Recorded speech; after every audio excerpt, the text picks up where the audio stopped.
Nous arrivons au mois d'octobre 2024, et oui, déjà octobre 2024, et donc comme chaque mois c'est l'occasion de passer en revue tout ce qui va changer pour vous avec ce nouveau mois, et vous allez le voir, il y a pas mal de choses qui changent. Salut, c'est Hugo, j'espère que vous allez bien, c'est donc le sujet à la une aujourd'hui, sachant que évidemment on fera juste après un nouveau point important sur la situation notamment au Liban. D'abord, premier élément qu'on peut noter, à partir du 1er octobre, les APL, donc les aides personnalisées au logement, vont augmenter de 3,26% selon le gouvernement, sachant qu'au total, c'est plus de 6,5 millions de foyers qui sont concernés par le versement de ces APL.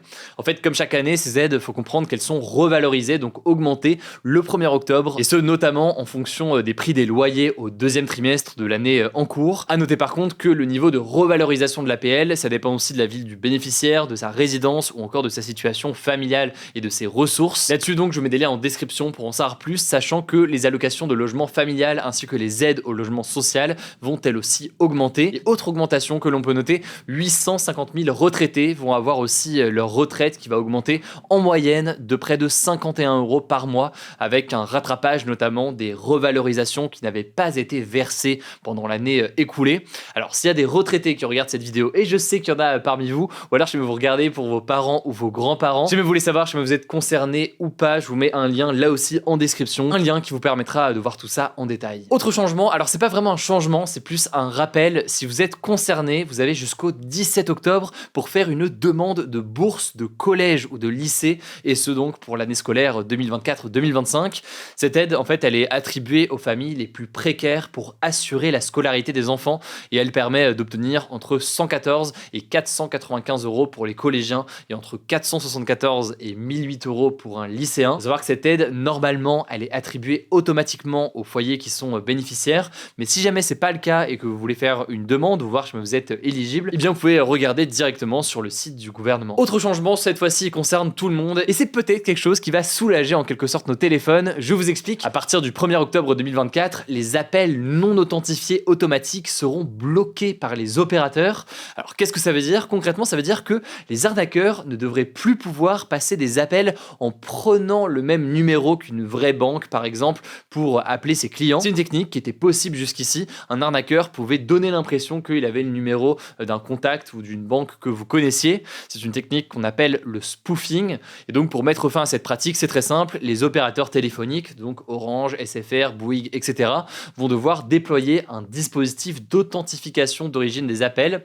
Et donc a priori, ça devrait empêcher tout ça. Pour vous donner une idée de l'ampleur du problème, selon le dernier rapport annuel de l'Observatoire de la sécurité des moyens de paiement, les fraudes par manipulation, dont le spoofing donc fait partie, ont représenté plus de 379 millions d'euros extorqués en 2023. Autrement dit, un petit montant quand même assez colossal. Et on enchaîne sans plus tarder avec le quatrième changement, le prix repère de vente du gaz, qui est donc fixé par la Commission de régulation de l'énergie, va augmenter de 5,36% par rapport au mois de septembre. Alors attention, quand on dit ça, ça veut pas forcément dire que le prix du gaz va augmenter chez vous sur votre facture, si vous chauffez au gaz par exemple. En fait, ce qu'il faut comprendre, c'est que la Commission de régulation de l'énergie publie cet indicateur tous les mois pour, au contraire, aider les consommateurs à choisir leur contrat. C'est donc en fait un prix repère auquel les Français peuvent se référer pour comparer les prix de leurs fournisseurs de gaz par rapport au prix du marché. Là donc on va passer à 137,20 € par mégawattheure, et concrètement, eh bien, ça permet de pouvoir comparer ce montant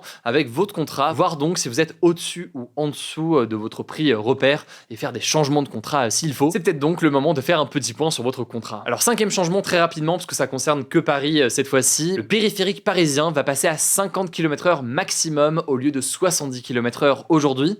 Selon la maire de la ville, Anne Hidalgo, l'objectif est d'apaiser le périphérique, de limiter les accidents et de lutter contre la pollution atmosphérique et sonore. C'est donc une mesure qui est saluée par certains, mais certains s'y opposent aussi. Par exemple, l'association 40 millions d'automobilistes y est totalement opposée et a dénoncé, selon elle, une politique d'acharnement. Alors il faut savoir que le périphérique, c'est une voie communale, donc c'est la maire de la ville, donc Anne Hidalgo en l'occurrence, qui a ce pouvoir de décision, en tout cas la mairie d'un point de vue assez général. Mais on peut noter aussi que le préfet de police, Laurent Nunez, a un pouvoir de prescription. Alors jeudi dernier, il avait indiqué qu'il lirait avec attention l'arrêté que prendrait Anne Hidalgo. Bon, après, dans les faits, a priori, ce sera donc acté ce mois-ci, puisque Anne Hidalgo et le ministre des Transports, François Durovray, ont acté certes leur désaccord, mais ont tout de même validé donc ce changement et le passage aux 50 km/h. Alors ça va se faire progressivement ce mois-ci, à partir du 10 octobre, avec certains tronçons, notamment le tronçon Est. Et voilà, ne vous faites pas surprendre si vous prenez le périphérique régulièrement, ça va être progressivement donc du 50 km/h. Bon, et très rapidement aussi, puisqu'on est sur Paris, donc ça concerne pas tout le monde, mais on en avait parlé dans l'actualité il y a quelques mois, le triplement du tarif pour le stationnement des plus gros véhicules, notamment et principalement les SUV, va entrer en vigueur à partir d'octobre dans la capitale. Alors cette hausse, elle concerne que les visiteurs, donc les personnes qui ne disposent pas de stationnement spécifique, qu'ils soient résidentiels, professionnels, etc. C'est en tout cas ce qu'indique la mairie de Paris, je vous mets des liens en description pour en savoir plus. Alors on revient à un changement qui concerne tout le monde, le changement d'heure pour passer à l'heure d'hiver, il aura lieu cette année le dimanche 27 octobre, donc dans la nuit de samedi à dimanche le 27 octobre. On recule donc de 1h à 3h du matin. À 3h du matin le dimanche, il sera donc 2h. C'est évidemment comme ça tous les ans et le passage à l'heure d'hiver, il change toujours le dernier dimanche du mois d'octobre. Et chaque année, il y a la même question. On avait entendu parler que le changement d'heure allait être supprimé. Alors là-dessus, certes, une directive pour le supprimer devait être adoptée par le Conseil européen fin 2020, mais finalement, la crise sanitaire et la guerre en Ukraine sont un peu venus chambouler les plans et donc ce texte sur la fin du changement d'heure n'est désormais plus du tout à l'ordre du jour. Voilà en tout cas pour tous ces changements au mois d'octobre. Je vous laisse avec Blanche pour les actualités importantes du jour, notamment au Liban, et je reviens juste après pour la question du jour. Merci Hugo et bonjour à tous. On commence avec cette actu qui concerne les combats au Liban entre Israël et le Hezbollah, soutien du Hamas. Pour la première fois depuis le 7 octobre, Israël a frappé Beyrouth, la capitale libanaise, en plein cœur. L'étage d'un immeuble du centre de la ville a été partiellement rasé. Résultat, au moins 3 personnes sont décédées dans cette frappe. Il s'agit de 3 membres d'un groupe armé, le Front populaire pour la libération de la Palestine, une organisation considérée comme terroriste par Israël et l'Union européenne. Jusqu'ici, l'armée israélienne visait surtout la banlieue sud de Beyrouth. Selon le ministère de la Santé libanais, au moins 82 personnes ont été tuées et 195 autres ont également été blessées ce week-end lors des frappes israéliennes visant le Hezbollah, portant le total depuis 8 jours à 1030 morts. Par ailleurs, on a appris ce dimanche qu'un deuxième Français avait été tué sur le sol libanais après des bombardements israéliens. Il s'agit d'un homme de 60 ans. Une première Française âgée de 87 ans était décédée lundi dernier dans l'effondrement de son immeuble lié à une explosion. Cette annonce intervient alors que le ministre des Affaires étrangères français, Jean-Noël Barrot, est actuellement au Liban. Enfin, toujours concernant la situation au Liban, on a également appris hier que le chef du Hamas au Liban, Fatah Sharif Abu Al-Amin, avait été tué dans une frappe aérienne dans le sud du pays, où l'armée israélienne mène des raids contre le Hezbollah. Selon l'agence officielle libanaise Ani, il a été tué avec sa femme et ses 2 enfants dans une frappe aérienne près de la ville de Tyr, dans le sud du pays. En tout cas, l'armée israélienne poursuit ses frappes au Liban contre le Hezbollah pour le 8e jour consécutif. On continuera de vous tenir informés sur la situation. Deuxième actu, et c'est un procès majeur qui s'est ouvert ce lundi à Paris, celui des faux assistants parlementaires du Rassemblement national au Parlement européen. Si vous n'avez rien suivi à cette affaire, je vais vous résumer tout rapidement ici. Tout a commencé en mars 2015 lorsque la justice française a reçu un signalement anonyme affirmant que les 20 assistants parlementaires du Front National, donc l'ancien nom du RN, qui avaient été recrutés pour assister les eurodéputés au Parlement européen, occupaient aussi des fonctions officielles au sein du parti. Le truc, c'est que c'est totalement interdit. En fait, l'argent versé par le Parlement européen pour rémunérer les assistants des députés européens ne peut pas financer un contrat signé avec le parti. En 2016, une information judiciaire pour notamment abus de confiance, escroquerie, faux et usage de faux et travail dissimulé avait donc été ouverte. Au total, 3 millions d'euros auraient été détournés entre 2004 et 2016 par le parti d'extrême droite. Et donc à partir de ce lundi, 27 personnes, dont Marine Le Pen, Louis Alliot, le maire de Perpignan, ou encore Jean-Marie Le Pen, le fondateur du parti, comparaissent devant le tribunal correctionnel de Paris. À noter que Jean-Marie Le Pen n'est pas physiquement là à cause de problèmes de santé. De son côté, le parti s'estime innocent. Marine Le Pen dénonçait dans le journal La Tribune dimanche en septembre dernier une procédure, je cite, profondément injuste. Le procès doit durer jusqu'au 27 novembre. Les peines principales peuvent aller jusqu'à 10 ans de prison et ou des amendes entre 150 000 euros et 1 million d'euros. En fonction de la date des délits, on suivra ça. Troisième actu, 2 millions de personnes âgées vivent sous le seuil de pauvreté selon le rapport annuel de l'association Les Petits Frères des Pauvres qui aide et soutient les seniors, publié ce lundi. Ce chiffre correspond aux personnes de plus de 60 ans dont les revenus sont inférieurs au seuil de pauvreté monétaire, soit 1 216 euros par mois pour une personne seule et 1 824 euros pour un couple. Pour vous donner une idée, la pauvreté touchait 7,5% des 65-74 ans en 2017 contre 10,6% en 2022 d'après l'INSEE. Les femmes sont particulièrement touchées car elles vivent plus longtemps que les hommes et sont plus confrontées à la solitude et donc à la précarité. Leurs retraites sont également souvent plus faibles à cause d'absence de de carrière professionnelle ou des carrières hachées. Je vous mets le lien de l'étude en description si vous voulez en savoir plus. Quatrième actu, c'est officiel, les supermarchés Casino qui n'ont pas trouvé de repreneurs vont définitivement fermer. En fait, le groupe Casino fait face depuis plusieurs mois à une situation financière très difficile. Il avait accumulé une dette importante de plusieurs milliards d'euros, notamment due à des investissements ambitieux et à la concurrence féroce dans le secteur de la grande distribution. Il a donc mis en vente ses grandes surfaces. Résultat, plus de 400 magasins en France ont été rachetés par Intermarché, Auchan et Carrefour. Le truc, c'est qu'il en restait environ 25 qui n'avaient pas trouvé de repreneurs.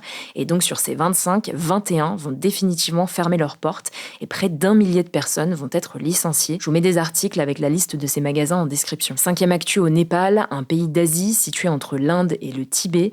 Des pluies diluviennes tombées entre vendredi et dimanche dernier et qui ont provoqué des inondations et des glissements de terrain ont fait au moins 192 morts et 56 personnes sont toujours portées disparues. Certains quartiers de la capitale, Katmandou, ont enregistré d'importantes précipitations, ce qui a fait monter le niveau de la Bagmati, la principale rivière, de 2,2 mètres au-dessus du seuil considéré comme dangereux. Pour vous donner une idée, la vallée de Katmandou a enregistré 240 mm de pluie en 24 heures entre vendredi et samedi matin, selon l'agence météorologique népalaise. Ce sont les précipitations les plus importantes relevées dans la ville depuis au moins 1970. Résultat, le pays a décidé de fermer ses écoles pour au moins 3 jours. Alors pour l'instant, la priorité, ce sont les recherches et le sauvetage de gens, notamment ceux bloqués sur les routes. Selon le ministère de l'Intérieur, on continuera de vous informer sur la situation. Sixième actu en Autriche, le parti d'extrême droite, le Parti de la Liberté d'Autriche, appelé FPO, est arrivé en tête des élections législatives ce dimanche avec 28,8% des voix. C'est le meilleur score jamais obtenu par l'extrême droite depuis 1945 dans le pays et c'est 13 points de plus qu'aux dernières législatives en 2019. Le parti, qui a été fondé par d'anciens nazis, a même fait mieux que ce que prédisaient les sondages et dépasse ainsi le parti des conservateurs, le parti OVP, qui est actuellement au pouvoir et qui est donc arrivé deuxième aux législatives. Alors pour autant, le FPO risque d'avoir des difficultés pour gouverner puisque la majorité des autres partis ne souhaitent pas faire d'alliance avec lui.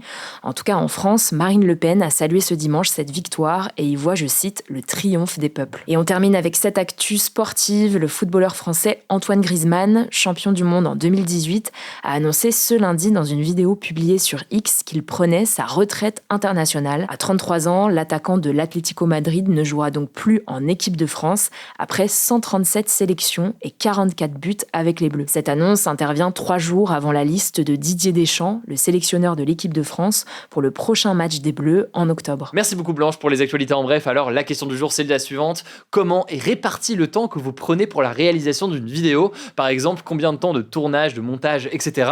Alors forcément ça dépend beaucoup des formats. Si je prends le cas par exemple des grands formats, donc notre autre chaîne YouTube, on fait des reportages, etc. Parfois ça peut prendre plusieurs semaines, voire plusieurs mois pour certaines vidéos. Dans le cas maintenant des actus du jour, en l'occurrence forcément on sort ça tous les jours, donc on est obligé d'avoir un rythme un petit peu différent.